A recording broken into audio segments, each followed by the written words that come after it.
শাশুড়ির মেয়ে জামাই যদি আমাদের বাড়িতে এসে একটু হেসে হেসে কথা বলে, তাহলে শাশুড়ি মনে করে বাবা আমি ভাগ্য করে একজন জামাই পেয়েছি গো, যেমন জামাই পেয়েছি তেমন বাড়িঘর তেমন অবস্থাপন্ন, একদম গ্রামে গ্রামে সে বলে বেড়ায়। আবার যদি সকালবেলা উঠে দেখে ছেলে আর ছেলের বউ একটু গল্প করছে, তাহলে শাশুড়ি পাড়া প্রতিবেশীর কাছে বলে বেড়ায় আমার বৌমা আমার ছেলেকে তাবিজ করেছে গো, তাই আমার বৌমার আঁচল ধরে ধরে ঘুরে বেড়ায়, আমার বৌমা যা বলে আমার ছেলে তাই করে। তো এটা কি একটা কথা হলো? কথায় বলে নিজের বেলায় আটিসুটি পরের বেলায় চিমটি কাটি। তো আমার শাশুড়ির অবস্থাটা হচ্ছে সেরকম।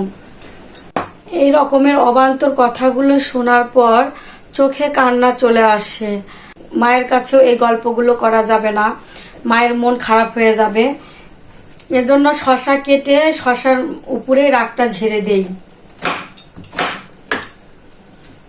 আর শশা খেয়ে রাগটা হজম করি।